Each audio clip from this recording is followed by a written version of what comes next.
We're on the air.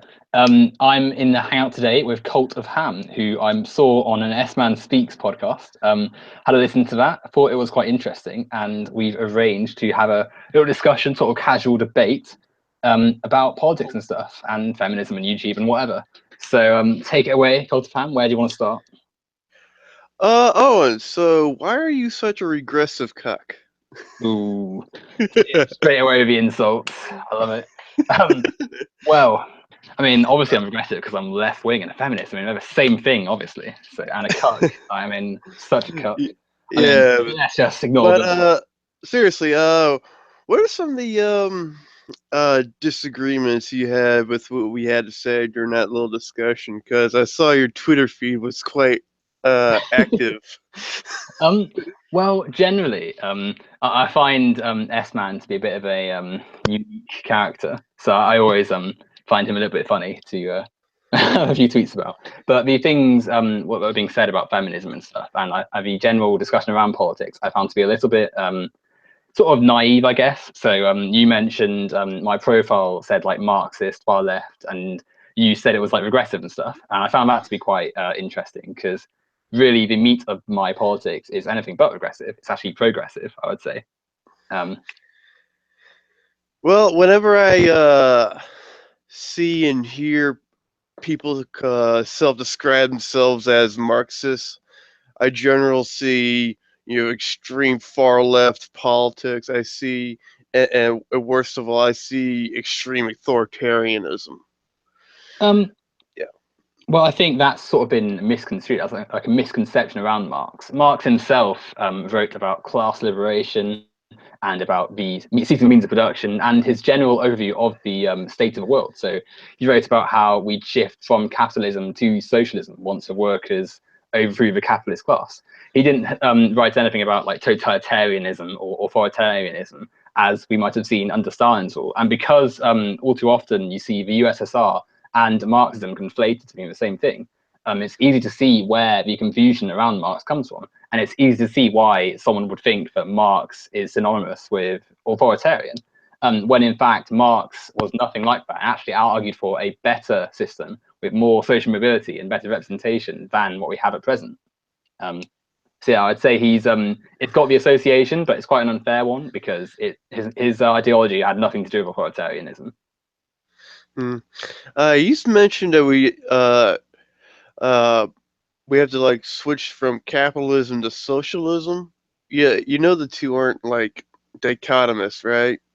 You a really good healthy system would actually require a combination of both. In what way? Where would capitalism be incorporated into a healthy system? Well, if you want very good art, if you want good movies, if you want high quality cars, But capitalism is really good at producing, you know, different cars for different needs, different tastes, and better innovation than what a totally communist state could. Have you seen some of the Soviet cars? well, we'll come on to that in a second. But I feel as though it's a little bit disingenuous to say that capitalism produces all these things. Whilst there obviously has been great art, amazing films, and obviously great technology that's been developed under capitalist systems, that isn't necessarily the direct result of capitalism being the system in place. There's no reason that art and literature and films and stuff couldn't be done just as well and even better under socialism. And in fact, if we were to widen the scope of who had access to the arts and who had access to the tools to create great art and have the training and education to envelop in their specialized field, we could see even wider people creating art. You see a lot today, the people who are able to indulge in the arts are those who can afford to pay for like acting lessons and training and essentially able to indulge in a hobby, whereas lots of people of a poorer disposition and those who have less economic spending power can't get involved in those systems, and thus their potential and innovative power is lost because they weren't able to pay their way into the system. Hence why lots of actors and those who end up at Hollywood were quite wealthy to begin with, rather than from poorer backgrounds, because they were put in a position with wealthier parents to get into their esteemed positions.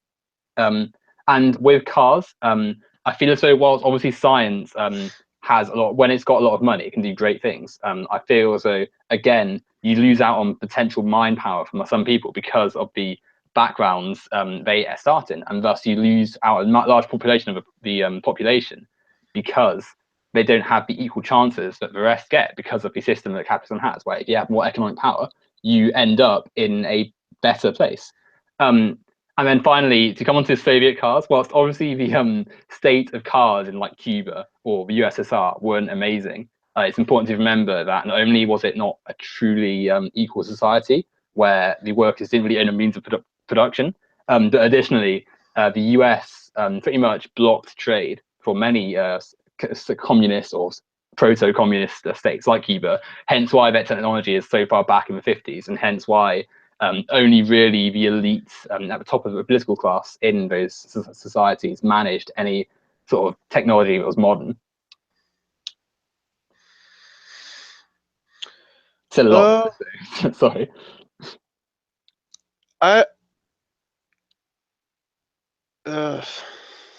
Sorry, I just woke up, so I'm a bit slow at thinking right now. No worries. But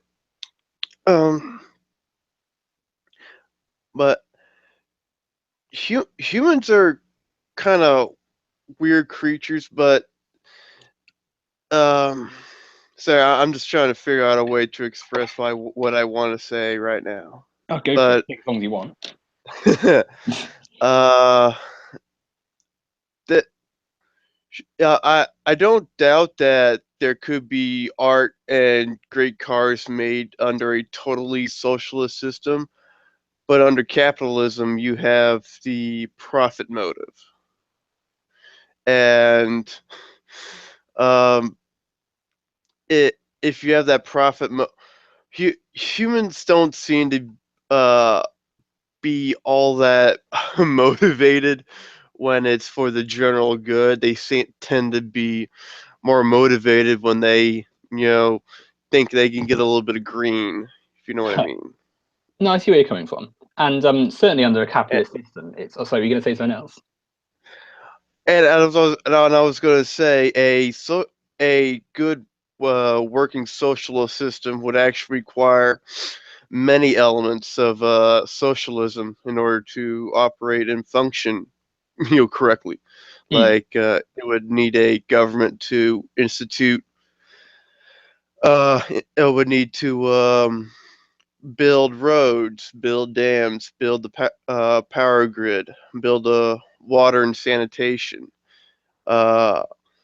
institute regulations. There are numerous parts where both these ideologies, can play together, work out and and mitigate the weaknesses of either system. Well, I feel as though, firstly, with the coming on to your first point there, with profit, it is true that under a capitalist system, profit is going to be a massive incentive, and certainly when money is placed as your object, it's always going to be people who will be motivated by that money to do better for themselves. And good for them, because it's obviously good to aim higher in society, and it's good to try and inspire yourself to greater things. However, it's not to say that there aren't other ways of instilling motivation. You talk about human nature, but look at in schools where children obviously aren't going to be paid for making like the best project or writing the best essay, but many children will want to be top of the class and they'll want to be ahead of their peers. They're not getting any reward out of it, but for the merit and the praise they get at the end and the merit of being higher up than their classmates. Why can't that be translated to society as a whole? And obviously, like it's easy to say, oh, well, that's just at schools, I'll grow into it. But we forget we've existed in a capitalist world for decades, and thus the only real power games we have for success are really wealth, and obviously merit as well. And yeah, definitely, it's worth saying that there's more to it than just wealth. But at heart, we still do things, and we still act in society to try and produce profit and try and produce money for the society. However, under a better system where wealth isn't of paramount importance, where the government doesn't demand that you work a job to hold your place in society, you can have a system where merit is valued more. And thus, those who rise to the top aren't just there because they're wealthy, aren't just there because they exploited their workers, but they're there because they held merit, they contributed to society, and thus made society a better place for everyone, and thus enhanced their livelihood. Um, and then to come on to you're saying that socialist systems would have to incorporate, the government would have to do a lot to maintain the well-being of the system. So, like you said, roads and dams and electricity and stuff. And yeah, it would require a lot of work, and I think it wouldn't be an easy process transferring our world and our states to socialist from capitalist. But that doesn't mean to say that it's not impossible. I think that in many cases, transferring power out of private hands would be much better than leaving it in their control. You look at the North Dakota pipeline, where they're putting a pipeline in place to obviously provide power and stuff, but at the expense No, of, they're just pumping oil from Canada to China. yeah, That's all that, they're doing, yeah, that's what. and that's not really, and that's not uh that that that's the government not doing its job in regulating and ensuring that the rights of the Native Americans aren't trampled over by big oil. Well, you could argue that the government wouldn't do that, could they? Because they've been they're backed. The Republican Party are backed by massive oil companies, and Yeah, they're lobbied, aren't they? So they've yeah. got a vested interest in actually helping the Native Americans. But it's not just them, is it? Because we look at the case with Flint. That's not Flint. I forget where it was, but Michigan. Yeah, Yeah. Michigan, where Governor Flint has allowed water to be such a polluted, poisoned state that it's negatively harming the people who live there. But no one really has acted on it because there's no incentive to do that. Because when your government is capitalist, you act on a means of profit rather than over people. And I can see what you're saying. Oh, we need a mix. Well, But the whilst the the, the, the problem again, the problem with that is corruption. These politicians are corrupt. well, And the exactly. solution is not to abolish capitalism, is to get rid of money in politics and instill harsher rules and harsher punishments for politicians that are corrupt. Well, you are right there. I mean, getting rid of money in politics is essential to creating a fair system. But I would ask you how you can truly do that when you have a system which has money as the main means of earning your way into society and holding a place in society. Um, to get rid of money as such a political buying force is such a difficult task to do, that you end up with parties that are happy to concede that money will just be there. Hence why so many areas of the Democrats are so corrupt. Hence why Republicans, for as bad as they are, can still somehow manage to turn the tables and say, "Oh, well, Democrats are corrupt here," because in areas they are. Like both, obviously, the Democrats are a lot better than Republicans, but they're still Slightly pretty. better. I would say they're pretty. I think the best of the Democrats are light years No, no. ahead of the It, best of the it, Republicans. if Ted Cruz is slightly more progressive on a certain issue than a Democrat like Cory Booker, the Democrats are only slightly better than Republicans. Oh, they're Because a fraud party for sure, but there was a bill that would allow us to import drugs from Canada, at which these are drugs that are have that go through tougher regulations, but they cost like at least half the cost. And a Republican like Ted fucking Cruz, the greasy sniveling weasel that little shit is, voted for that amendment along with Bernie Sanders. But Cory Booker, who was hailed as some Democrat, liberal, left wing hero for testifying against Jeff Sessions, which, that's a good thing that he did. Do everything you can to keep that monster out of power. But he used this old pharmaceutical tagline, oh, we got to make sure all these drugs are safe and inspect them and regulate them. We don't know if these drugs from Canada aren't filled with arsenic. I'm like, fuck you, Corey. Well, exactly. I mean, the Democrats still have some really right wing. In fact, they mainly are right wing party. And Uh, the, like, the politics in America have shifted so far to the right that I would be considered extreme far left in America, yeah, and internationally, I'm just left. yeah. Well, it's like look at someone like Bernie Sanders, who like in America, it's like, oh, he's a socialist. Is he a communist? What's he saying? And then you He's look at broader actually terms, and it's like he's he's a just true centrist. yeah, That's he's what like he he's is. advocating for things that they already have in like European nations, or just like normal parts of society there. I'm gonna Like, advocate. I'm gonna advocate for things that make sense. Oh my god, well, what a exactly. monster! Hence why the Democrats like monumentally messed up their electorate chances by getting rid of a person who was saying we need to modernize and catch up with the rest of the world on these major issues, and instead went for their right-wing establishment candidate, and hence why so many felt they had to turn to Trump. The Democrats are basically trying to be Republican light, Yeah, and if America is going to pick between Coke and Pepsi, they're going to pick Pepsi. No, I mean they're going to pick Coke. Okay, they're not going to pick this off-brand knockoff bullshit thing.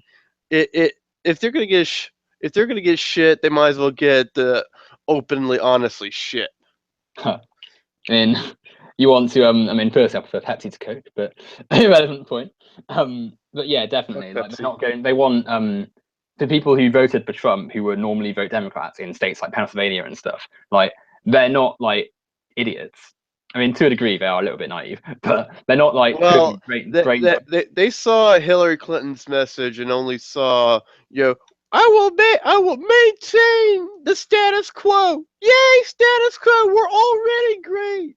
And the people in the Rust Belts have been fucked over for generations. Yeah, They look at this bitch like, fuck you. I want to go for the guy that's arguing for hope and change, or at least making America great again. well, That, exactly. that, I mean, that- yeah.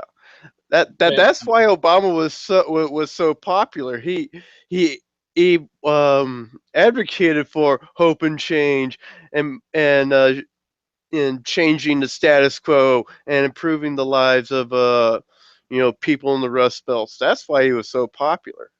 yeah.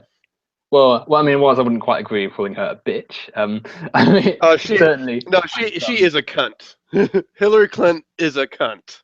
she's not a particularly nice politician whatsoever, and certainly I'm no fan of her. But I try and keep myself sophisticated with my language. So, but no, certainly her message during the electoral campaign was just atrocious. Like she didn't really have any strategy, but to argue, oh well, Obama's legacy was great, let's continue that with me, and like ignoring her key voters who were beginning to or had already got pretty annoyed with Obama. She never even stepped foot in Wisconsin. Well, exactly. Like we wonder why people feel disenfranchised.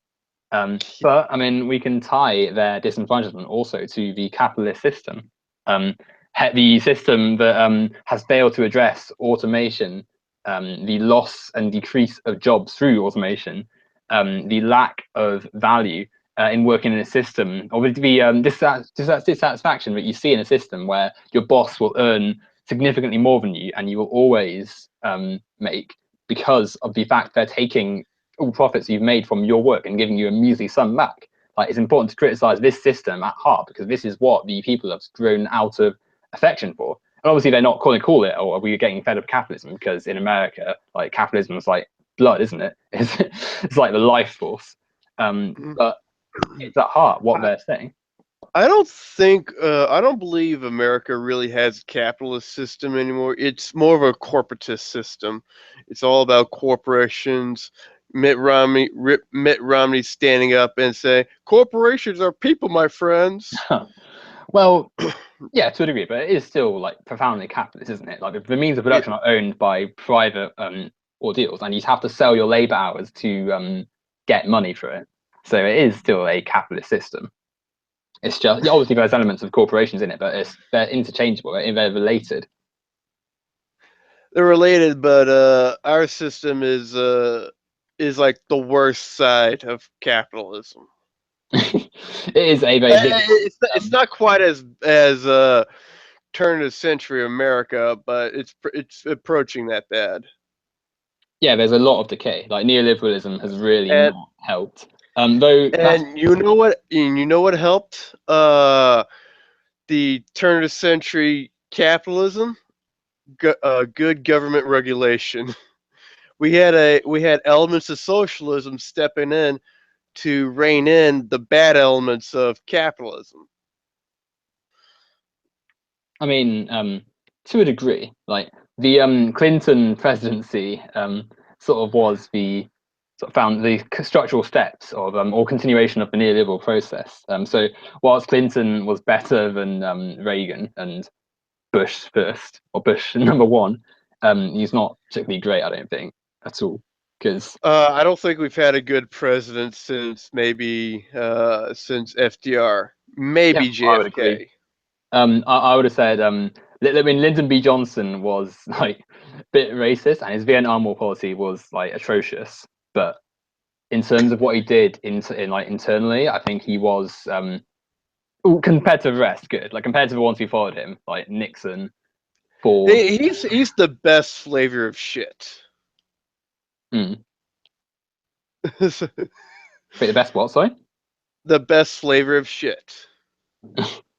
God, I mean, he I don't know. Like he certainly like left an impact with big society and stuff. And then obviously, sadly, the Nixon years followed, and Uh, they fell apart. I mean, Nixon was a right piece of work.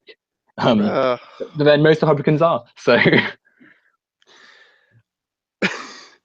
I don't normally advocate for genocide, but I would happily like ship put all the Republicans in the Republican Party into a shipping container and just sink it. yeah, but if you say that, then some alt-right guy is like making a compilation of you. I'm going to call you like a Nazi now or something, and say you're worse than Hitler. Oh my god. That is funny because last night I saw a an awesome I saw the most racist picture on the internet. It shows like this what was Hitler's wife's name? I I yeah, I found this picture of this Eva Braun looking girl and another girl in a white uh, oh, fuck, whatever the hell you call it, and they got jugs of milk scattered everywhere as she's like washing her feet in milk. They got Gosh. Nazi memorabilia all over the wall and a picture of Hitler too. It's so awesome, racist, and hilarious. I just had it making my phone background. You made it your phone background. So God. it is so awful and hilarious. I'm sorry. Well, I hope people who see your phone background don't take it the wrong way. Um, Man, I'd run with that joke. uh, well, I mean, that's a sort of another topic, really, isn't it? I suppose, like Nazi humor and stuff, and the way it's in society, and the right ways to do it, and the wrong ways to do it, and stuff. Um, especially in today's context too. Yeah. People get easily butthurt about well any kind of humor. That's the some of the things I've seen about uh, the left wing the left wing, especially the far left. They have no sense of humor. Have you seen that fight between the Young Turks and Alex Jones? Uh, Well, I mean, I would say the, it's too cool. Alex Jones is walking in there trolling everyone. Cenk Uygur freaking the fuck out. Jimmy Dore, hogging a loogie at Alex Jones. I mean, to call the Young Turks far left is a little bit of a stretch, but Oh, I yeah, didn't say they're far left. they're definitely more to the left on a lot of things, Oh and no, definitely. Like they're certainly like compared to like American standards. So yeah, they are, but they're not really far. and on certain issues, they're quite regressive. Like what? Let's see. Oh shit, I can't actually remember in a uh like what was that thing that Anna Kasparian was screaming out? I'm fucking better than you. What was that? I don't actually remember. Was that when she was telling Trump, a woman who voted for Trump? Is that I, that th- one? I think she was talking about the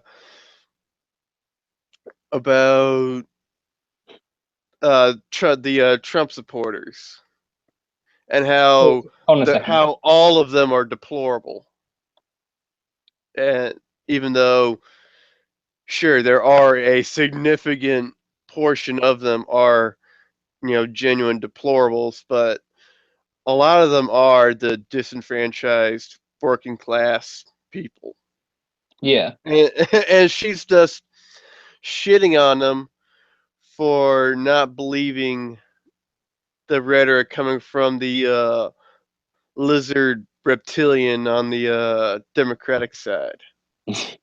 Well, I think when they are sort of making mistakes when they're saying things like that. Definitely when she's saying I'm I'm better than you. I think there are different elements to it though. That sort of shows they're not really looking at it from a far left position because they are simply viewing it from the liberal media sort of angle of oh well Hillary lost because people are sexist and they couldn't imagine being a woman in power. And yeah, obviously some Trump supporters voted for Trump because of that, but lots of them, in fact, a number of them voted on economic reasons and because they believe that Trump would help. So the stream appears to be getting a bit disrupted. I'm not really sure what's going on. It's back on now. Weird. But I mean, also, It's Russian hacker bots. They're trying to take down her stream. well, exactly. I mean, we mentioned Alex Jones. I mean, I find how anyone can actually watch Infowars and believe any of the stuff that comes from it to be like completely ridiculous. The guy is like, I've met and talked to people who genuinely believe the Earth is flat, the moon is projection, and that Hitler was a woman. I've met and talked to people who genuinely believe these things.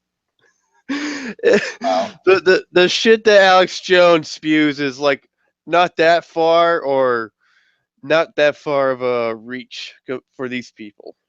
Well, because I remember one of the funniest clips I saw of Young Turks cover from him was Alex Jones saying that Hillary Clinton stank of sulfur and like ate flies, and how she like. And he'd be like, "Oh, I've been hearing people around me. They tell her that she stinks. She stinks of sulfur. She eats kids." Well, And she like, might be eating kids, but I think we can look to her diet of eating souls of children for the sulfur smell. well, obviously, I mean, Of course. Oh, well, what other logical solution other than that? These people are just fucking nuts. well, they have like loads of people who just believe what he tells them, what that whole website and outlet tells them. Hence why they get so like hyped up on the whole Young Turks versus Alex Jones war in quotation marks. Like, We're fighting a war against real information.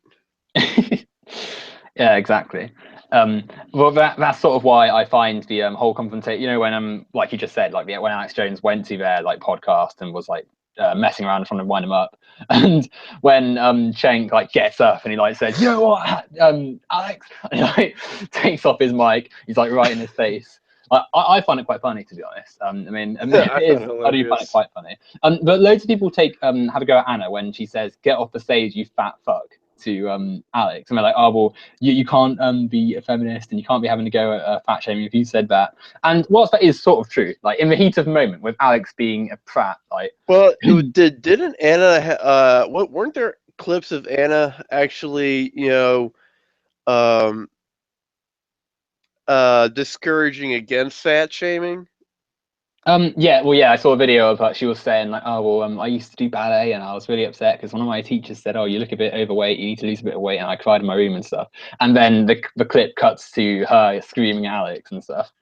Um, and That's yeah, when you awesome. when you edit it like that, it it certainly doesn't look good in Anna's favor. But I mean, firstly, Anna, like, loads of people really hate her because she's like one of the main heads of the Young Turks, and like she's a feminist, so obviously there's that that people go at her for. But secondly, she in the heat of the moment you say angry things, and certainly when Alex is like prancing around with his mates, like and come and interrupted your show, you're going to be sort of losing your temper.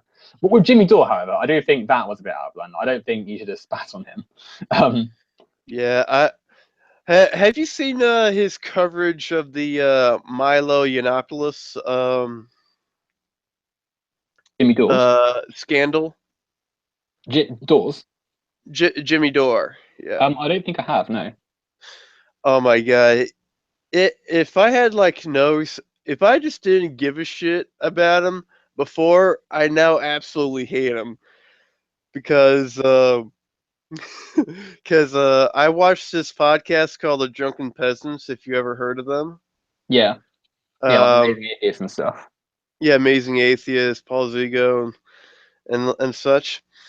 Uh, I saw their coverage. I mean, their review of Jimmy Dore's fact check, where Jimmy Dore looked at the edited clips from that from that right wing news thing called the Marching Republic Reagan or something like that. Mm. But yeah, and Jimmy Dore like would like cut would stop the clip like halfway in between halfway through a whenever Milo was talking halfway through a sentence and say what he's going to say, and then he would resume, and it's usually not quite what Jimmy Dore's portraying it to be. And then, oh yeah, then he called the drunken peasants, people living in their mama's basements. This is the Reagan channel or whatever it's called saying this, or was this Jimmy Dore saying this?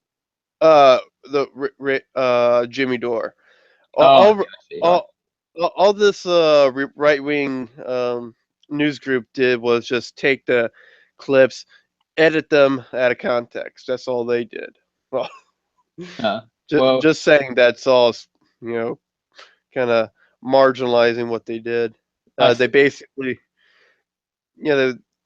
they even pasted over a picture of a child and an older man uh, over as much as they could over the drunken peasants, their logo and such. Well, I mean, Jimmy Dore is a bit of a he's a stark guy, isn't he? I actually quite like his politics. He seems quite like a left wing person. Though, I mean, he has done some dodgy things in the past. So speaking of dodgy, I wonder what your views are on Milo Yiannopoulos himself. Uh, he's kind of a piece of shit, but I would agree. I don't. I do find whenever I do find him trolling the uber left wing to be quite hilarious. I mean, I'm the I, dangerous faggot.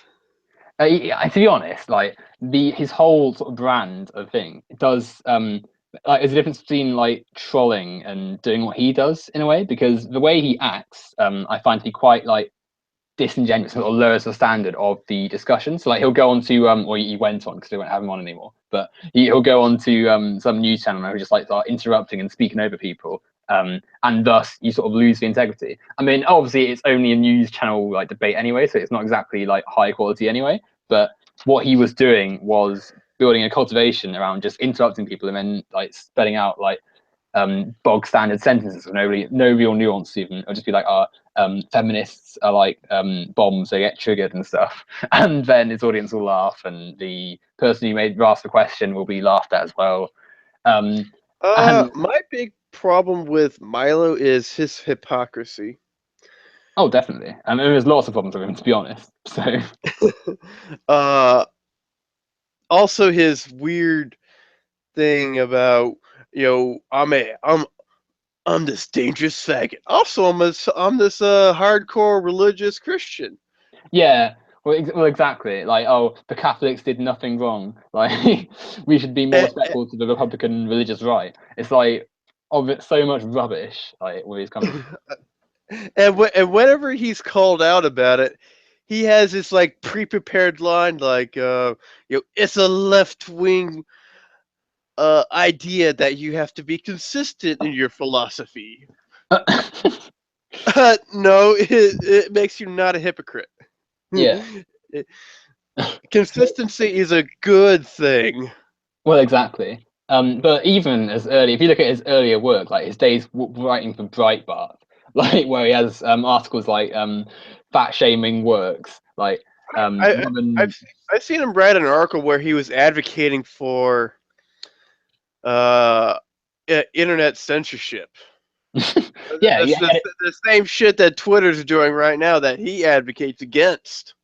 Well, I wouldn't quite call it Twitter censorship, but we can go on to that in a second. But he wrote an article having a go at video games, where he had like Facebook posts saying, "Oh, well, these weird gamers, what do they know?" And now you look at who is like they're his biggest fans, and they're like the quote unquote gamer crowd. Like, Oh yeah, I've seen that too. though to be honest, all of it, like Paul Joseph Watson and stuff, they all had similar views on games, and they've all just changed them to like accommodate to their audience. So really, it all Like, just oh wow, these gamers, I didn't give a shit about them before, but now they're politically uh convenient for me to shit on the left wingers. I love games. yeah. Well, it's such a like flawed and stupid debate I feel as well, because it's not like people on the left like, oh, we hate video games. Like, I play video games myself. I mean, not like loads. I don't like avidly go around the internet like, oh, I'm a gamer. Yeah, but I still like have knowledge of and have played video games. Like most people have, I feel. And yeah, people are saying, oh, we should think about the way games affect us. And yeah, you can take umbrage of like feminist frequency and stuff all you want, but the reaction that some people have to it, like the sheer velocity and veracity of just like someone criticizing a video game, is kind of telling about their character, really. Um, Mm-hmm. Yep. uh, as for Twitter censorship, um, it's just I don't really feel as though that's really an issue. Like I think if you look at Sargon, first time he was banned for like tweeting gay porn at people. I'm not really sure why the second two times he was banned. But you look at some of the things people post, like Trouton T, for instance. Just the other day, he was getting off on like a rant. He was quoting people out of context, or not even out of context. Like he had a tweet from a feminist and it, like he changed the words and it wasn't even like subtly done. It was literally like different style font, like I don't think I want this guy to be gassed like his dad. And obviously she'd never said that, but he was Well, saying that and spamming people, so it's like you can sort of I, see why he got a ban. hmm. Well, honestly, I believe that Twitter is just garbage and is only meant for shit posting, Well, which is kind of what I use Facebook for. If you ever looked at my Facebook feed, it's such cancer. I mean, But I find obviously Twitter is a little bit more like the shorter, I guess, shit posting as he called it, but like because of the nature of it, like it's short tweets, short little yeah, messages but and stuff. I have a kind of a uh weird belief when it comes to big social media platforms like Twitter, Facebook, YouTube, in a sense. I believe that First Amendment protection should apply to platforms like those a because how easy is it really for a nobody to set up a social media platform and become as big as Twitter and Facebook. It's it's not gonna be easy. It's probably easier to set up your own government than that. But Well, and, exactly. yeah, Is and that's why I kind of believe that um, these big social media platforms should have First Amendment protections because they're comparable to the size and power of a government. If, Um, do you know what I mean? I can sort of see where you're coming from. Like, obviously, it's like given the nature of what a social media platform is, given the like sheer volume for what's on there, and given like how easy it is to access it in the modern age. Like, I can sort of see where you're coming from. Though to a degree, I think as natural, like as it is a private company, it does have the right to have its own conditions.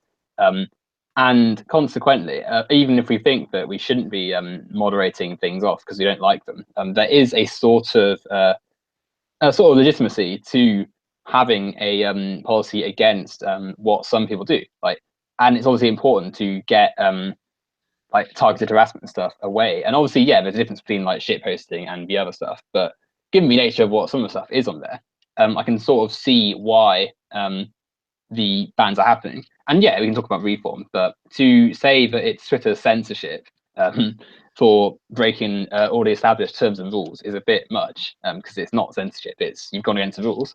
It's like if I posted like something onto Facebook which was like against the terms and service, and then they took it off, I wouldn't be then writing an article saying, "Oh, I've been censored. They're taking me off." It's because I've broken laws or broken the terms of service even on there. Hence why I've been taken off. Like we Yeah. need to, I guess, realize that censorship does not equate to just ignoring rules and then being surprised when your voice has been removed or comments have been removed. I just remembered that one of the reasons why Sargon was banned was someone edited a private message to make it look like Sargon was asking for gay porn. No, for child porn. Really? Yeah. Is that Who actually was? true though? Or is that like legitimate? Or I God, I forget who did the who made the video where he just went to Mozilla Firefox and went into the he I don't know what menu or what it was, but he just he just went around, changed what the elements in the he changed like the profile picture looked like Sargon. He changed the name to be Sargon. He changed the text to be, hey, can you give me some child porn? Or and he did all this other stuff just within a browser. mm. Well, that's pretty awful, and certainly you want to, or you wouldn't want to see that in a decent like platform. Um, I believe that's the reason for the second time Sargon got banned. I mean, the thing is though, with that sort of thing, you would imagine if you saw like someone, obviously it is easy to trick people, and obviously it wasn't right to trick anyone. I'm certainly not saying you should do, but if you see like child porn or mention of child porn on there, then a moderator would be quick to sort of get rid of that because like you can sort of see why they would take action against that, even if it wasn't necessarily like against the right person. Like you wouldn't want that on your platform at all. So Yeah. hence why you'd be more like you'd be less of the attitude to, oh, who is this real? Shall I check who posted it? And more of the attitude of, oh, get that off the screen now and just getting rid of it. Especially if it was like a moderator who saw that Scargon had already had a strike on his account to have it banned in the past. You can sort of see why, I guess. Or they just acted too quickly. They just saw that post and they just Yeah.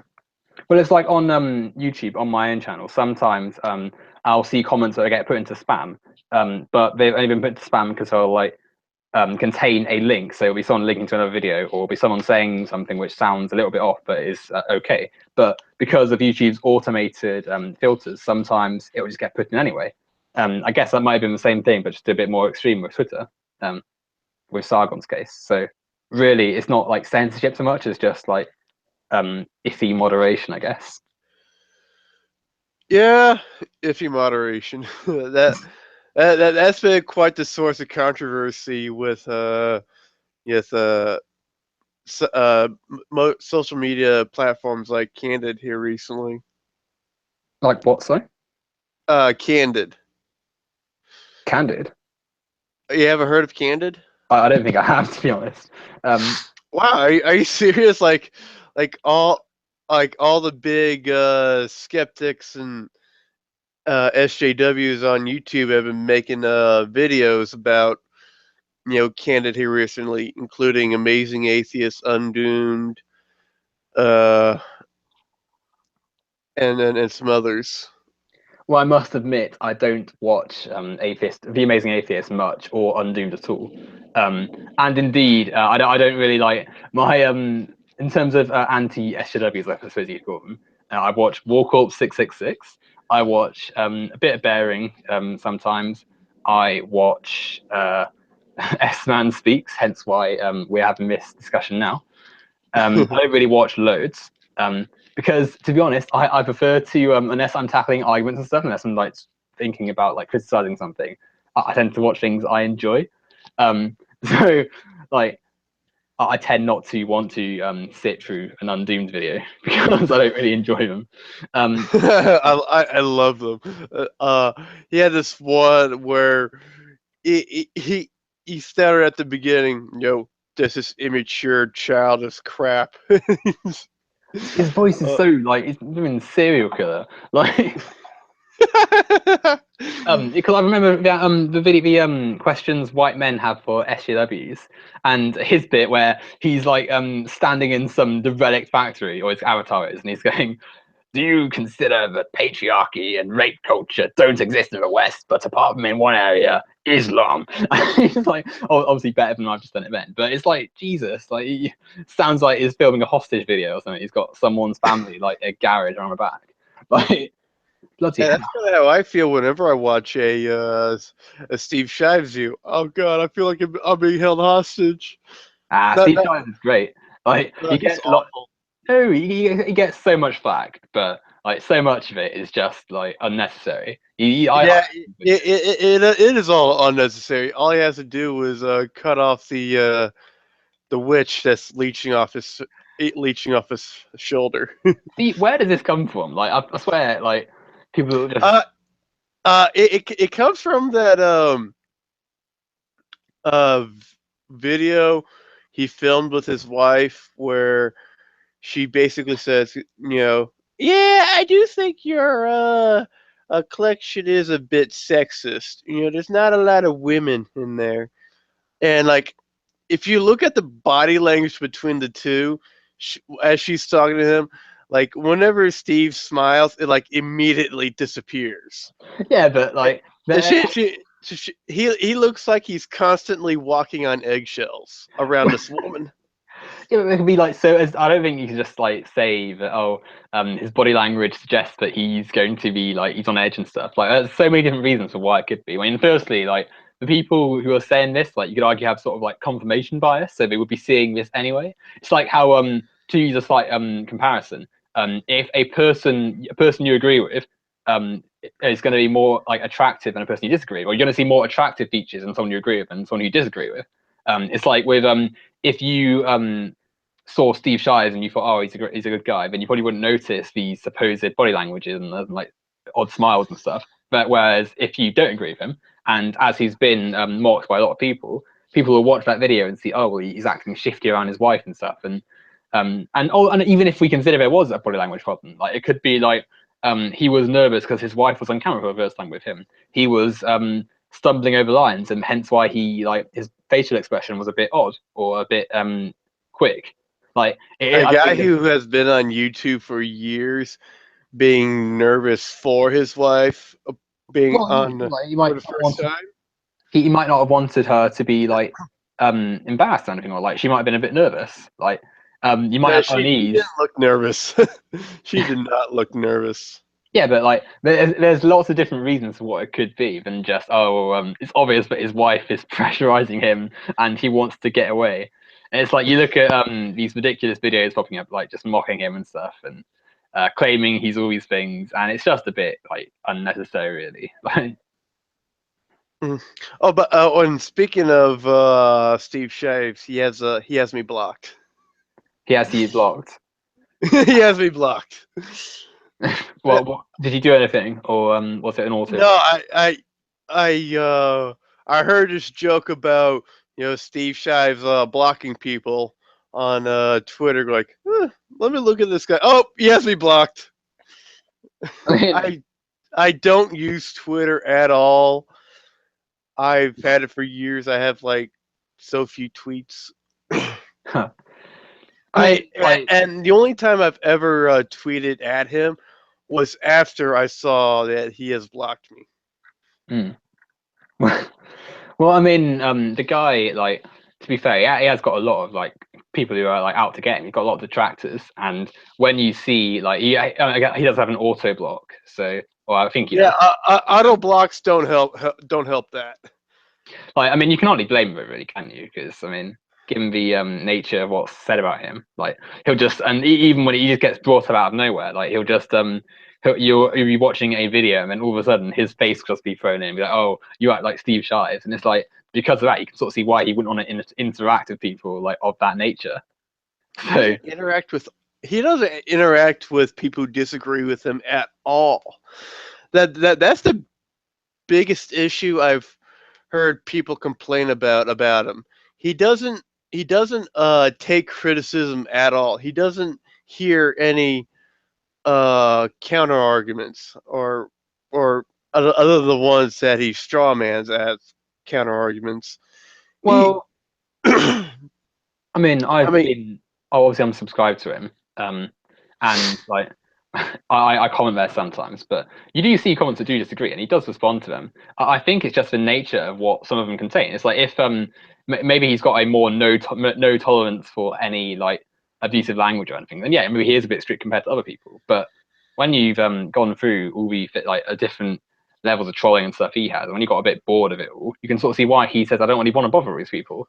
And it's like, yeah, maybe he doesn't like go and debate like prominent anti-feminists and stuff, and he doesn't go and respond to someone's video about him. But it's like you can sort of see why because it gets like tiresome after a while. Trying to think of someone who used him recently. We'll take Warcorpse for instance. I don't know if you're aware of Warcorpse's work. I'm not. Well, you should be because he is a national treasure personally. Even if I disagree with pretty much anything he's ever said, but no, but he made a video about, or he made a video response to one of his videos. And yeah, he has some points he makes against Steve, but all the time he's like, "Oh, you're fucking cuck, you're fucking beta, like your wife is dominating you and stuff." Like every other minute, and it's like, Uh, well, why would like Steve want to waste his time debating someone who can't get through a single sentence without like screaming at the camera about him? then why didn't he take Sargon up on his offer to debate several years ago? Sargon offered to donate like $1,000 to the charity of Steve's choice. Well, with Sargon, I don't know if you've seen the Christy Winters debate that they had, and a Yeah, lot of I haven't seen it personally, but I heard that he got his ass handed to him. well, yeah, he did, but you could essentially they had to mute Sargon because he kept trying to speak over Christie. It was meant to be like it was a moderated debate. The Skeptic Feminist hosted it on their channel, um, and obviously it was like turn based. But Sargon kept interrupting, kept trying to speak over Christie to the point where they actually muted him. Wasn't really taking it seriously. Like there's a little clip where Christie is talking about a law in I think Minnesota where um, if you were raped when you were unconscious, then it's not a crime in some areas. And when Christy says, "Oh, you wake up and there's dried semen around your mouth," and then Sargon starts laughing, and if you view that, you can sort of see, "Oh, well, why am I going to bother debating this guy when he's just like chuckling away at my hypotheticals, which aren't really that funny?"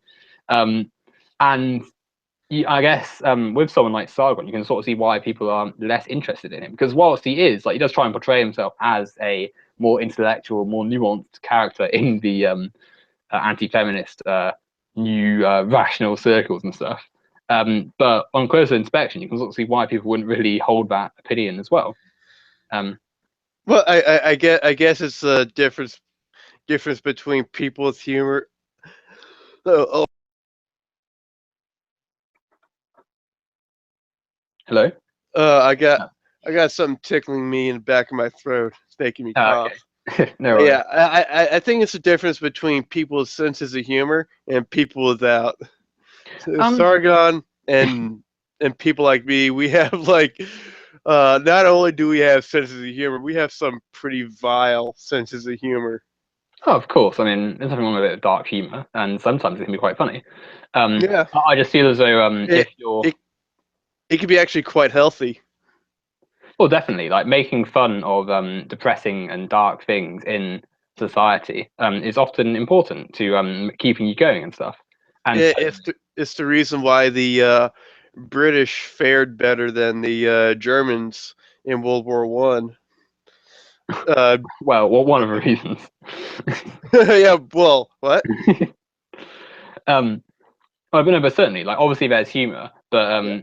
I guess when the number of attacks against you become quite personal, like certainly when you have people making cartoons about Steve, and like so I saw one of some like crudely drawn out like sex scene where his like wife buys a dildo and stuff. And it's like when you see just that ad infinitum, like just going on and on from loads of people and just everyone like sort of not really taking it seriously, you can sort of see why he's like not really bothered by these people's challenges to the debate because he doesn't take them seriously because um they threw away their opportunity by repeatedly indulging in like such trivial nonsense. And it's like when there's a point where shitposting and humor has to sort of be suspended for a bit of seriousness. And when you see not just Sargon, but his sort of audience and fans not really holding the like level of integrity required to have a serious debate, you can sort of see why he wouldn't want to bother debating them. I don't. People on the other side of the issue also get harassed and shat on just like that. Well, that's So, very true. However, I don't think so it's of the same. So it's often it's not of the same sort of nature and velocity of the way it's done the other way. So, for instance, with Christy Winters, there's the caricature of her as 50 Splinters by Bearing, and essentially it's like her with distorted facial features and like the mosquito noises accompany her whenever she appears on screen. Um, and lots of her fan, lots of Bearing was the person who made this caricature, I think. Um, and at this, in the same breath that he'll be showing these images on screen, he'll be trying to make legitimate points and stuff, and try and be like, "Oh, well, we need to have an active discussion." And it's like, well, why would she ever interact with you or anyone on the side of the argument who's perpetuating these images when you've clearly shown her very little or no respect at all? Hence, why it's not a case of there being no sense of humor. It's a case of the sort of boundaries being crossed. And in terms of it happens to anti-feminists too. Yeah, of course it does. Harassment can happen to anyone. But the nature of the harassment and the volume of people harassing her and him and whoever is more volatile, I feel, for the feminists from anti-feminist side. hmm. I don't see it as an excuse. If you, I don't see how people just shitting on you as an excuse to just, oh, I'm never going to debate you ever again because you made this one joke about me. Nah. Well, I think like it's not. I mean, yeah, when you frame it like that, it can sound a bit silly. I mean, you use your voice and stuff, but when you look at the nature of YouTube, and you can sort of see why people think it's a bit pointless debating someone like Sargon because they don't take him seriously. But it's also important to I, remember. I've debated people who will, I know for sure, will never change their mind. Like G-Man, Nephilim Free, True Empiricism. I know these people will never change their minds on the subject of, you know, of evolution and God. But I debate them anyways because it's fun. Oh And yeah, they I mean, I agree to a degree there. I enjoy it because and, it's fun. and I also find it kind of fascinating the level of you know cognitive dissonance between these people and why they think these things. Hmm. Well, I I'm gonna e- guess. e- e- Sorry. even if even if it's someone that's totally not serious, I don't see why Steve would be so against debating some of these people. Well, different people have different standards. Like you are, I share your sort of view, and debating people who are like ridiculously out there with their views can be quite fun. I'm guessing you're talking about creationists when you talk about evolution as a topic being Oh brought yeah, yeah.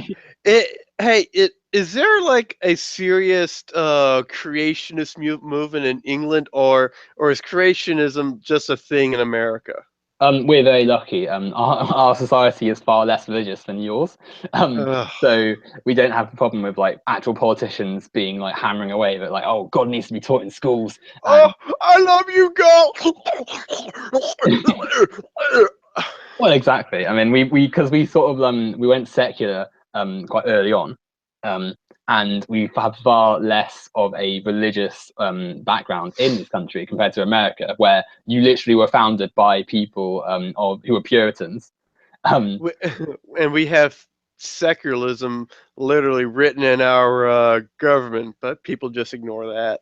yeah. Well, I mean, look at the inauguration where Trump's like, "Oh, I swear on the oath of God," and like God gets punched in the face in Oh, a second, and it's like for a secular country, a lot alarming amount of religious language being used. Um, but yeah, coming back to the main point, I do agree with like debating people who have like out there views, and to me it is fun, but not everyone has the same standard. And whilst you or I might find debating people who have like these ludicrous views to be entertaining, for someone like Steve Shives, maybe it's just not worth his time because everyone has different concepts of humor, and there's no one set standard for humor, which has to exist. So when you see people saying, "Oh, it's just shit posting," just to interact and debate with these people, it's like, well, yeah, to you it's shit posting, but to this other person, it's like it's a more it's a place with more nuance, and they don't want to have to bother with this kind of humor consistently during a debate or during a discourse. I don't see why. Uh, you um, fuck. So I'm just trying to think of a way of stating what I want to say. That's why I take these damn pauses. But I don't see why. S- uh, okay. I don't see why he can't debate Sargon if you ask him, hey, let's establish some ground rules. Please take this debate seriously. No shit posting while we're talking or something like that, or anyone else really. Well, I think that would be interesting. And I I mean, I think personally that Steve Shives is a very intelligent and well-reasoned person. And I do believe that if he were given a sensible opponent to debate, he would do quite well. However, on YouTube, you also have to consider that there's an audience watching as well.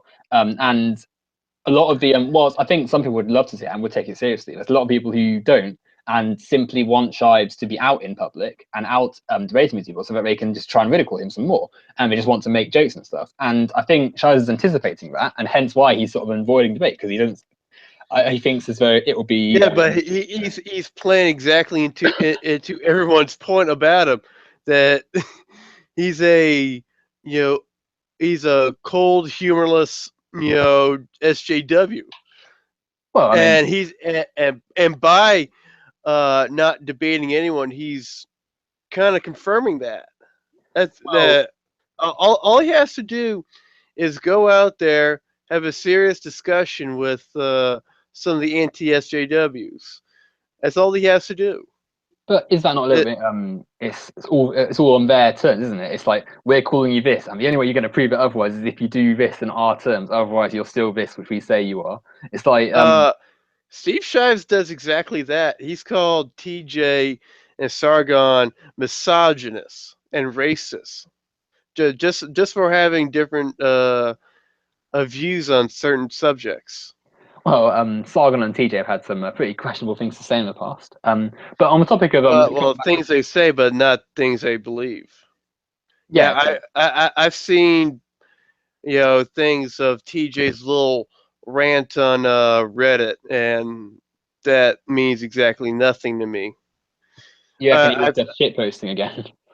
no no it was probably more rage posting. He was obviously quite upset, but uh, I've seen countless hours of their videos. I know these guys are not racist at all whatsoever. Well, I mean, there's lots of evidence to it. I mean, I personally like, whilst I do feel as though TJ and Saga, perhaps off camera, like they're perfectly fine, or like in a more casual tone, but yeah, fine, they're like not racist or anything. But that doesn't excuse the things they could have said in the past. That doesn't mean that they're not perpetuating like often bigoted ideas and pandering to an audience of people that are of a very questionable stance. But What bigoted ideas are they repeating and pandering to their audience for? well, for instance, when they make their Black Lives Matter videos, instead of focusing on like arguments and stuff and ideas, they'll pull up a clip of like some Black Lives in quote unquote leader like saying something like "oh fuck white people," and then instead of thinking about what they are trying to say or what they're trying to imply, they'll take the literal definition and be like, "oh well, how are they not racist if they're saying this?" This shows that Black Lives Matter or like the new KKK. Um, How else are you supposed to interpret "fuck white people" other than other than racist? Because if I said "fuck black people," well, or "fuck them niggers," well, I would exactly. get I would get shit on for being racist.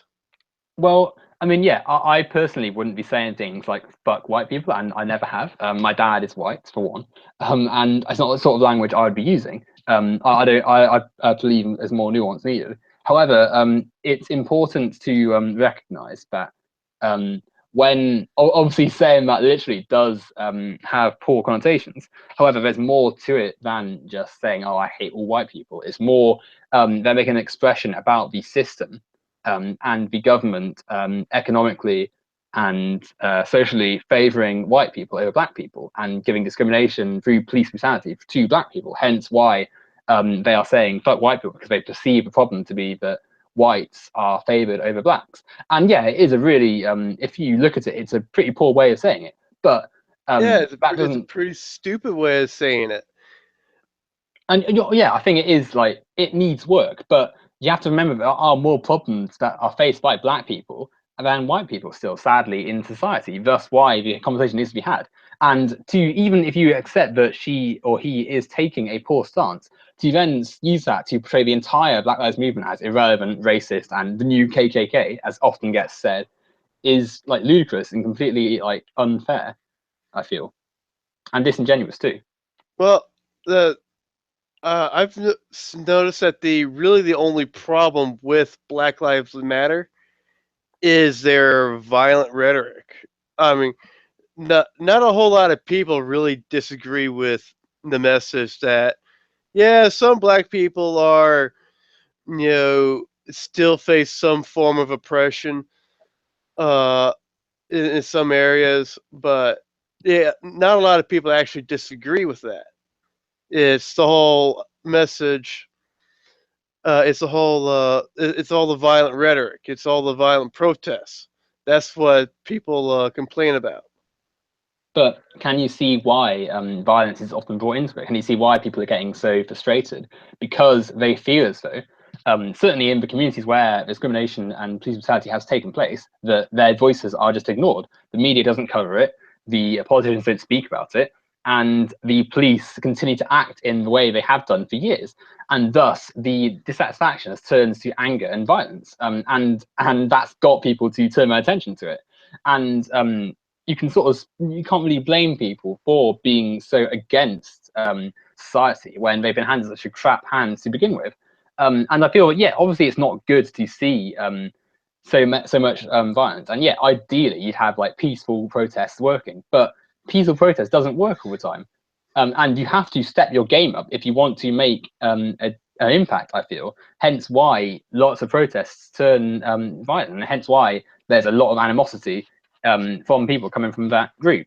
But that doesn't make the message bad, and it doesn't devalue what they're saying at all.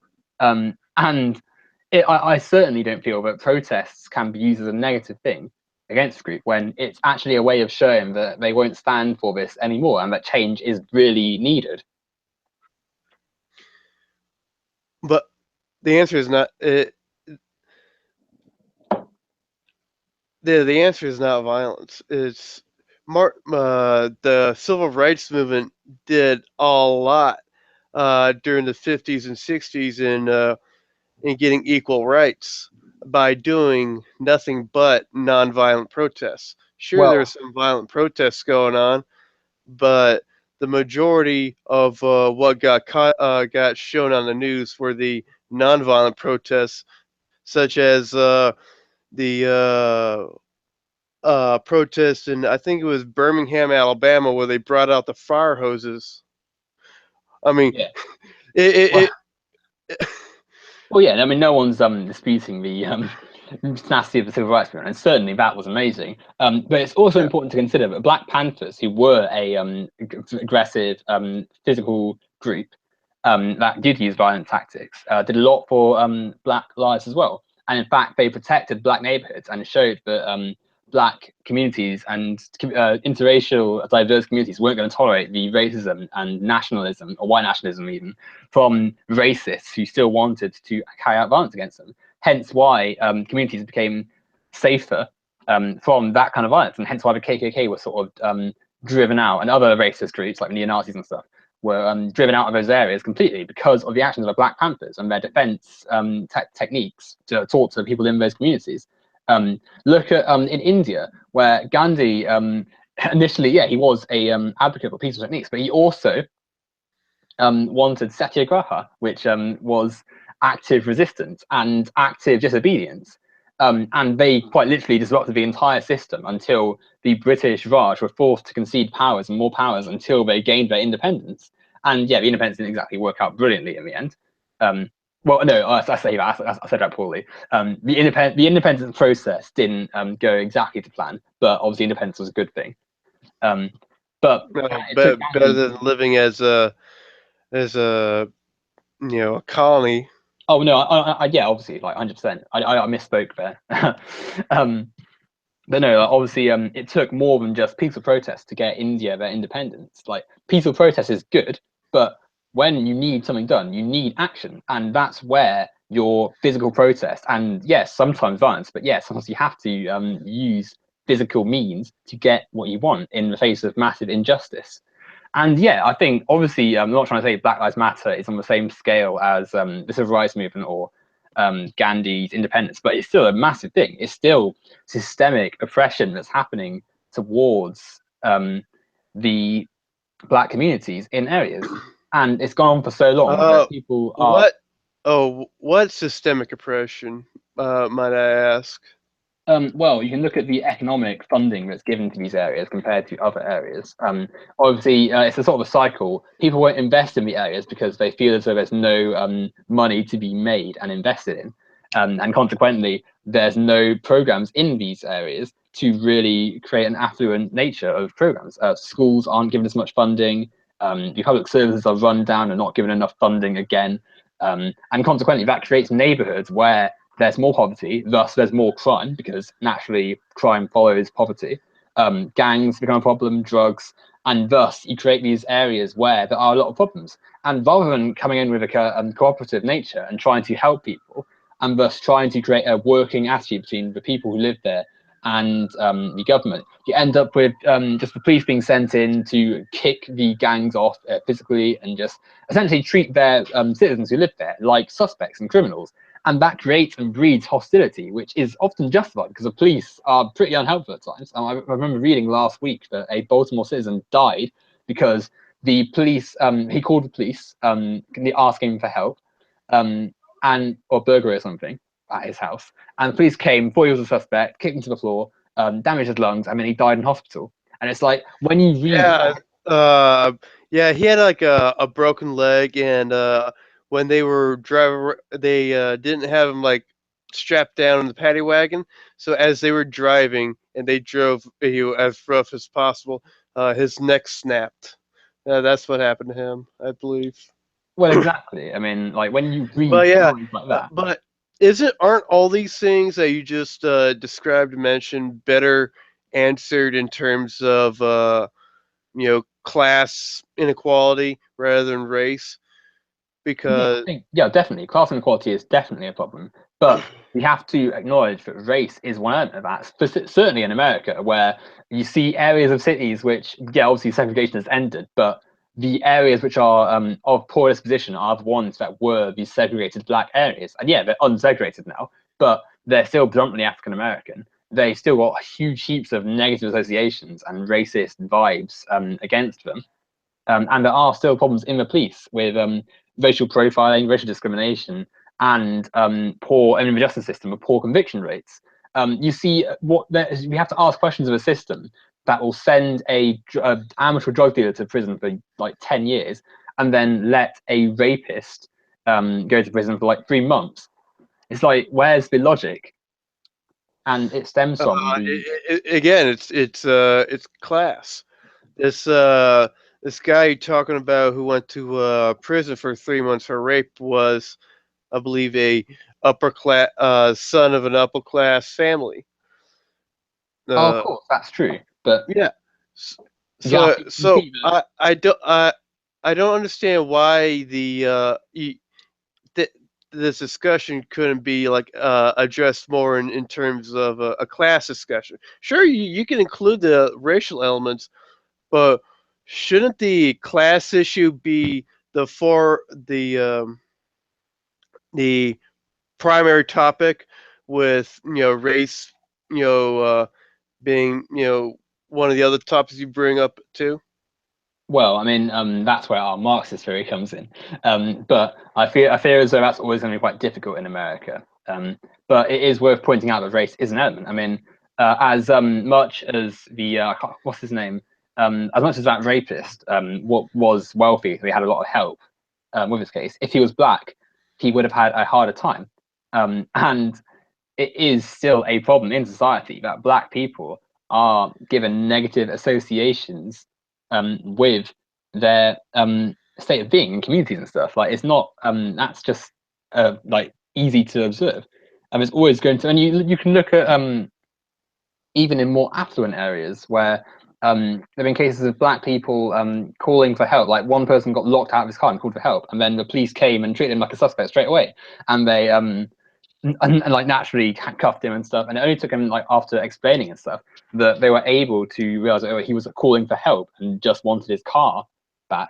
It's like the fact that the police will always just see a black person um, as a like more of a threat and will always be more negative than a white person is still a problem. And yeah, class is a massive part of that. And certainly it would be foolish to ignore class completely because actually that is a massive factor of Marxist theory and the problems with capitalism. But one element of that is race. And as there are lots of people of a lower class who are also black and live in lower developed urban areas, we need to address the race. And certainly in America, where if you just like whisper left wing or socialism, you'll be like sent to some McCarthyist like rehabilitation camp or something. It's not quite that bad, but the problem with the left wing politics in America, it excluding the uber radical, foaming at the mouth SJW feminists, the left wing is pretty much spineless. Uh, Well, they they capitulate and give up and compromise at every instance with the right wing and the Republicans.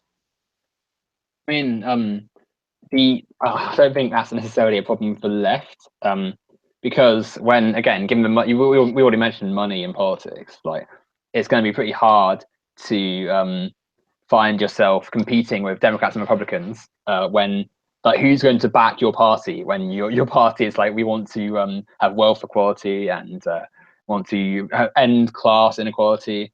Um, and then your backers for the Democrats and Republicans are going to be like, oh, well, we really don't want this. Why are we ever going to back this party? Hence why that party is not going to get any seats anywhere really. No matter how well it resonates with people, it's not going to win.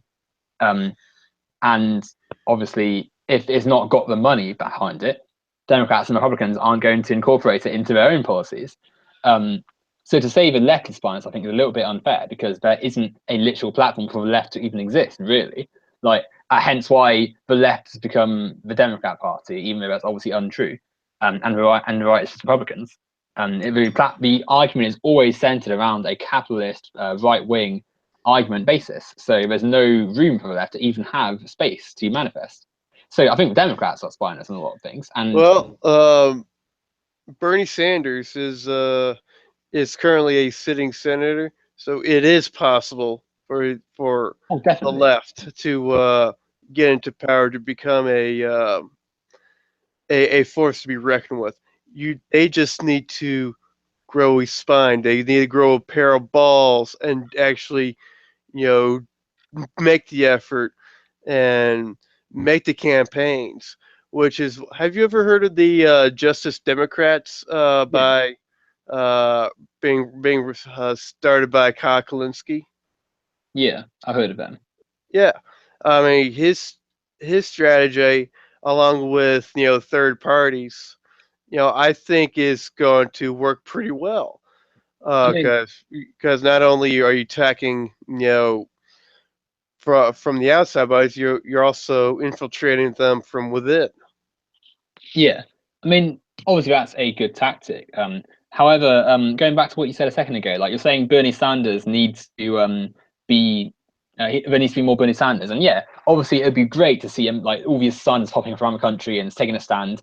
But firstly, um, he is a one of a kind. Really, he's someone who is not actually that left wing, who is just appearing left wing because or far left because of America, but he's been lucky in his in Vermont. It's not exactly a huge state. He's been able to sort of operate as an independent slash Democrat for ages. If you imagine if you're in a more prominent state and a more financially lucrative state, and you start saying these things like, "Oh, we need to better wealth inequality. We need to be pro people and not pro business." All of a sudden, you've lost your financial backers, and the candidate. Yeah, you may have your backbone to stand up to the corporations, but then suddenly you're up against another Democrat who hasn't had that backbone and is happy to just take the money from your candidate, who's going to win because he's got more money to spend on advertising. Politics is so inherently corrupt and flawed in America that if you don't have money and you have the backing of the corporations and must play to their whims, you can't really operate how you want to. Um, Hence why a Bernie Sanders is so unique and so feared by the Democrats because once if he were to have been the presidential candidate, the changes that have happened to that party and the way of governing in America would have been colossal. Um, so I feel as though simply having it as the left are spineless is simply not the case because the left, again, as I said earlier, don't have the platform to even operate, and thus can't really. They're not, if they're using the body metaphor, they're not even an organism really. They're just like a few amoebas drifting around. Um, and yeah, there's lots of people who want massive change, but they get ignored because of the lack of financial incentive to support their change. And that's why we need a change from capitalism, to link it back to a main theme of mine. Capitalism is the abundant sore on the society, which is causing these fiscal decays. And that's why we need the urgent reform of our policies to prevent this massive decay of society, as we're seeing. Again, it's not capitalism entirely. It's the bad elements of capitalism that have run amok. That's causing all the problems. But how do you propose, in a system that still retains the tenets of capitalism, to get money out of politics and stop money from speaking to politicians over people? You implement more elements of socialism. But how? Yeah, I mean, obviously that works to a degree. But like, look at the UK, for instance. you Like, you we have far more elements of socialism and elements that are left wing than the US do. We have better healthcare. We still have Royal Mail. Like, we're still doing, and we're still a despite we're not exactly been doing great, but we're still a lot better than the US in many areas. However, we still have massive problems with money in politics. You see young people constantly disenfranchised because they don't vote as much, and thus they don't have to constitute much of the target aims for parties. You see the Conservative Party recently have been found to broke spending rules in the last general election, and thus were able to outcompete Labour on many fronts. Um, you see both, or certainly in the 90s and 2000s, New Labour deregulated a lot of tax rules and allowed businesses to make a lot of money at the expense of their workers. It's like, whilst you can have as many socialist tenets as you want, but if you still got a core capitalist model, then you're going to have colossal problems still growing over time. And yeah, maybe it'll be less, it won't be as prominent at first. It might be less bad, but it's still going to be a problem. You're still going to have poverty and corruption in society. So that's why you need to scrap the capitalist elements completely, because they haven't worked, and they need other tools like these tenets of socialism or elements of socialism to prop itself up. And even then, it doesn't work. You have to get rid of the leech completely. Uh, and how do you keep the socialist system from turning into a communist system like we had in Soviet Union, where the exact same problems in capitalism exist, but in some ways to an even greater degree? Well, I find that to be a little bit disingenuous on a few fronts. It wasn't really communism, because again, not only the workers not in the means of production, but many of the worker liberties were ignored. Instead, I would have described it as Stalinism, which was essentially centralized economy. They had all the elements of government control over everything, but instead of workers owning the means of production, and instead of civil liberties, they had just Stalin's authoritarianism, suppression of rights and stuff. Um, and consequently, that's described as Stalinism because it's not the same as communism. And that we also have to consider that the USSR, the revolution that happened there took place during the time of World War One. So international socialism, like Lenin and Trotsky and Marx before them wanted, couldn't be achieved. And because of that, the socialism that they had existed in solely one country, and so the problems, and so it was easy for someone like Stalin to come in, manipulate everything, and thus steer the USSR away from the tenets that they could have had initially. Um, but we also have to remember that the states that have attempted to emulate communism or have had their own brands of communism um, have lost, have to compete with the US and the global capitalist market, which will do its best to undermine and support these countries. Hence why Cuba has technology back in the 50s. Hence why a state like North Korea, as bad as it is, has no contact with the outside world because the world has shut it off. These states, the second they try and change in capitalism, they get shut off, and thus progress will always be stagnated, and thus a Didn't North Korea basically shut themselves off from the rest of the world? no. Um, I mean, to a degree, obviously they did cut communications in some part, but they've had massive embargoes placed on them, and they've got the where the entire international community. Thus, progress has been limited. And indeed, North Korea, for a long time, was ahead of South Korea in terms of human development and stuff, even with the dodgy regime they have in place there. Uh, Again, it's I hardly call the North Korea government dodgy, more like oppressive and you know slightly murder. You well, know, I'm not going to sit here and defend the Kim regime, but it is worth pointing out that they, even a country like North Korea, has massive sanctions and embargoes and detractors placed on it, um, and that obviously does nothing to help the progress that could be seen there. But again, the Kim family, not the workers, and means of production, so it's not a truly socialist state. So I think people who cite North Korea as like, oh, this is why socialism is bad, don't really know what they're talking about, or they do, and they just well, distort. you can cite it as the socialist system has gone run amok. That the worst part of the worst of what socialism has to offer, and as you can view, today's American system, the worst that capitalism has to offer.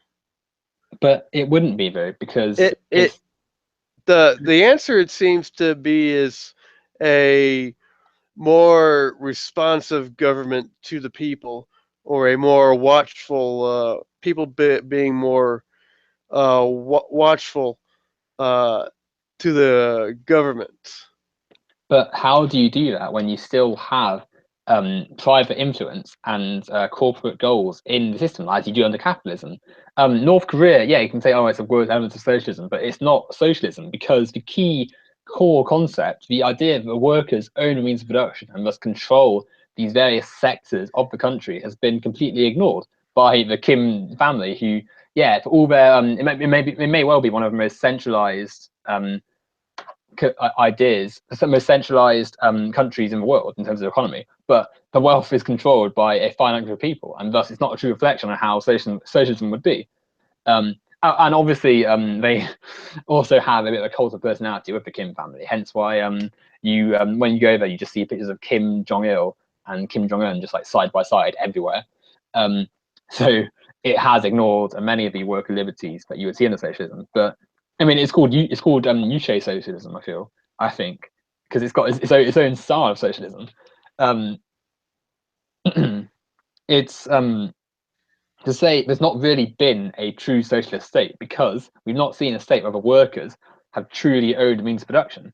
And additionally, they have to compete with the foreign powers of the US. Like you look at the history of Latin America, where countries like Chile and Guatemala and El Salvador have been just harassed and defiled and essentially changed by the US's foreign policy the second they start heading towards socialism. Like where the US will stage coups or they'll help the more capitalist bodies in those countries stage coups to overthrow their government.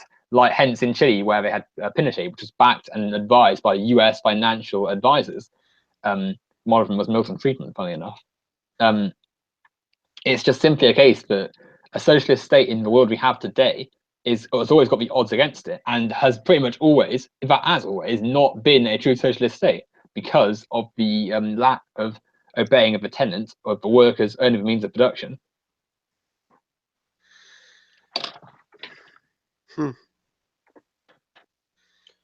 You see where I'm coming from, don't you? Like, yeah, I hope. I guess I could. I'd have to think about it more, but in I really don't believe in I really don't believe you should throw the baby out with the bathwater when it comes to capitalism, because we have seen what capitalism can do. We have seen, the worst of what capitalism has to offer, and we just need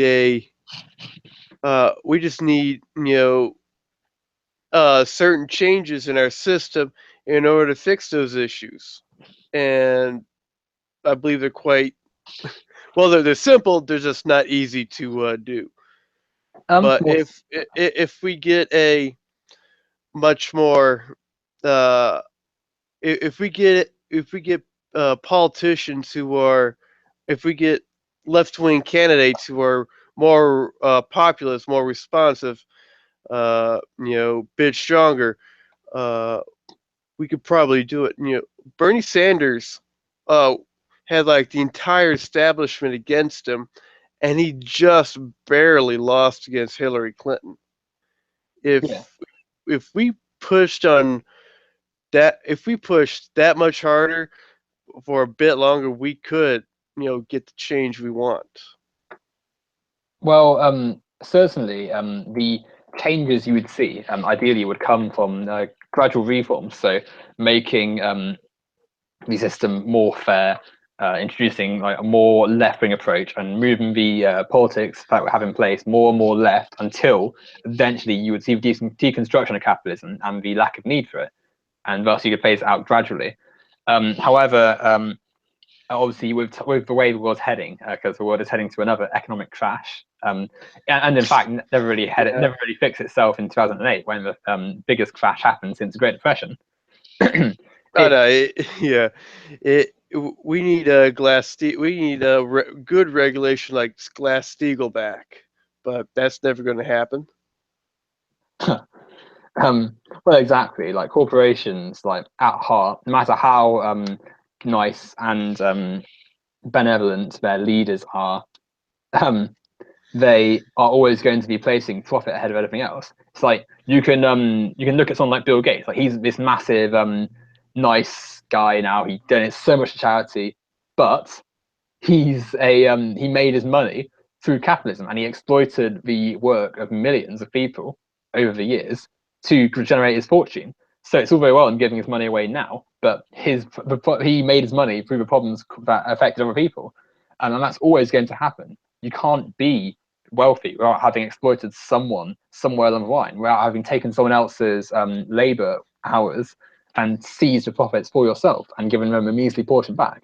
We need to realize that the system we have under capitalism is colossally flawed and will always lead to crashes time and time again, and will eventually obviously lead to more people suffering. And it's easy to say, oh, well, look what it's done for us so far, because in the West, whilst there is a lot of suffering and poverty, there are people who do live comfortably. Like, I may be a working class person, but I have a room, I have a roof over my head, I have food, I'm healthy. Like, I'm doing well compared to many people around the world.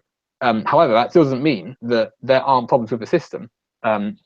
And even more so, it doesn't mean that the same things couldn't be ever been achieved for more people under better systems like socialism, or for everyone under socialism, for instance.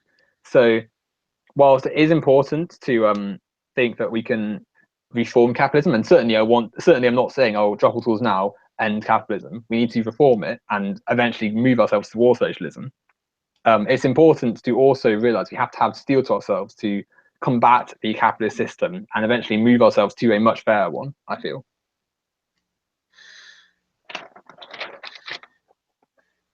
Oh,